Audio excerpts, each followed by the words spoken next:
Hello and welcome to your in-depth weekly horoscope for week commencing the 12th of December. This is for the Sun or the Ascendant. I'm going to give you some standout strands to look out for, which we can all relate to collectively, but please stay with me. I will then dive deep to give you in much greater detail each of the 12 zodiac signs. Now, as this week begins, a truly notable event. Mercury recently moved into the rather business-like sign of Capricorn, enters its shadow period.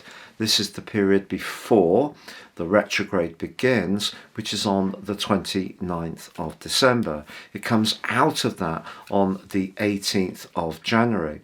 But if we are dealing with anything that is more to do with those worldly affairs, it is going to be important to really manage the detail. But despite this, later this week, Mercury does forge a sparkling alliance with Uranus.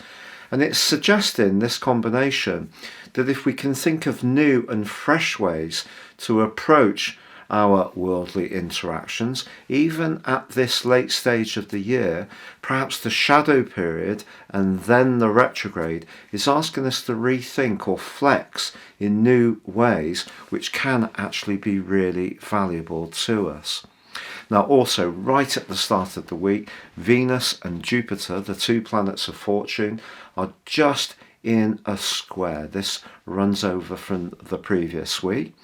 It could give us an opportunity to be very generous to someone. Maybe we can get together with people that we have a kinship with, particularly actually through those worldly interactions with Venus in the 10th house. But this is a week when the Sun does square up with Neptune. If you remember, this began on the last day of last week. The Sun in the sign of Sagittarius is very much about discovery, adventure, independence, travel, higher knowledge, philosophies, and even education. Can be around the rule of law. Neptune, of course, is very much to do with dreams. It's a very mystical influence, and at its best can have quite a magical impact. But I think this particular influence can see us amplify or exaggerate our senses, even if they're not conscious. So if something just puts us in a bit of a spin, there could be a tendency to buy into it a little bit too much. Ironically, Jupiter, the other ruling planet of Pisces, along with Neptune, is in a sensational link with Pluto for the whole of this week. If there is something that you've been working on in a physical way for a long time that has required a great deal of patience, it could be your links with someone that have been developing, perhaps not so much at a tangible level, more an instinctive level. There could be someone that your association with can actually end up being very fortunate indeed. And from Monday through to Thursday, the Sun's in a very constructive link with Saturn. This can offset some of the distortion the Sun's right angle with Neptune can create. And remember, with that Mercury shadow period, managing details is important. So what Saturn is doing with the Sun here is asking us to be a bit more detached, because it's in the sign of Aquarius, which is airy, to think through our ideas for expansion, but research them in a very thorough and step-by-step way. And that can push back some of the dissipating energy of Neptune square to the Sun, which can drain a little bit of vitality from proceedings.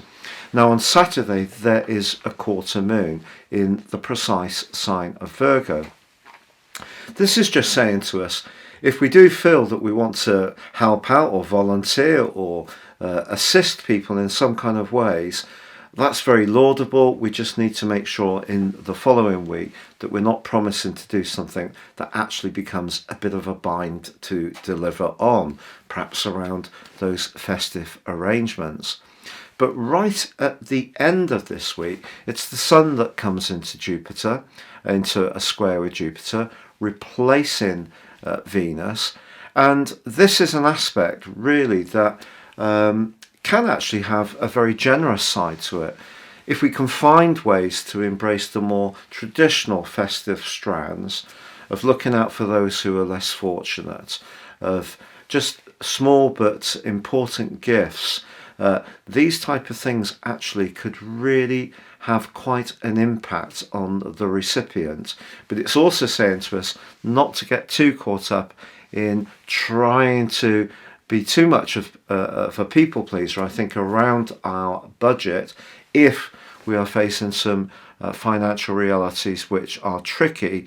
I think we need to stick with what we feel really comfortable with.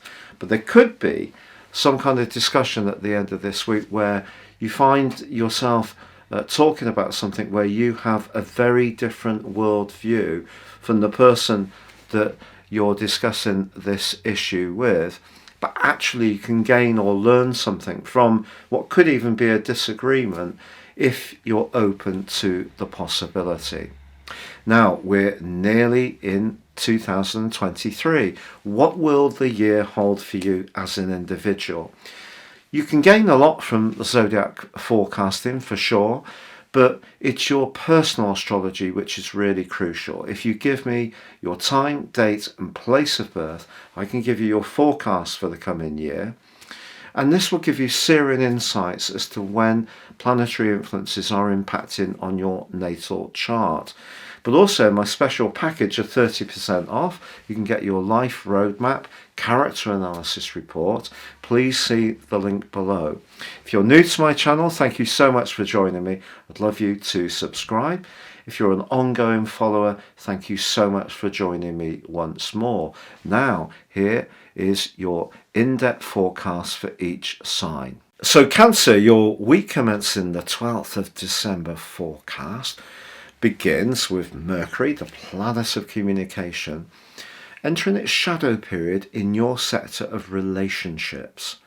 Now, actually will go into retrograde near to the end of this year on the 29th, but right through into the early parts of January, I think there's going to be a lot of thinking about relationships.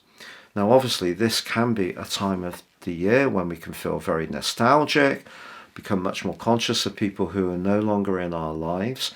And Pluto has also been adding a power potential to your relationship since 2008. The question with Pluto is, has it transformed, or did you change something? And did you push a bit too hard to assert your boundaries, which the 7th house can be about? And Pluto can be very ruthless. You may have felt that you had no choice. But some of these issues could come up again with Mercury's transition through your 7th house. But it does forge a really lively link later this week with Uranus in the pot of your horoscope, to do with an openness to new people, fresh people, people who are very buzzy and lively minded. And actually, despite the shadow, there could be a connection later this week which actually really delights you. Also, Pluto, no doubt, can be a malevolent influence. It's actually forging a gorgeous angle to Jupiter this week. If there is someone that you're very aligned to in a very positive way, that tie could really, really grow and become even more established. But the Sun, for you, is in house 6 still, very much about your physical world, the practical structures of your situation, and your energy and vitality. And that is being challenged strongly this week by Neptune. One of the things I would say is that Neptune in the 9th house, along with Jupiter, can give you a desire to travel or expand your horizons. But also the 9th house can be where we want to be free-spirited. The 6th house is asking us to be mindful of our obligations. So if you try to spin out from anything that really and truly you had pledged to commit yourself to in the past, someone could push back. Equally, with the position of the Sun to Saturn, if you can work with your finances in a very practical, applied, bit more detached way because of the airiness of Saturn in Aquarius, I actually feel that your attention to detail and that huge ability you have to marshal resources brilliantly. It really is one of your great gifts. That can come back to you very strongly.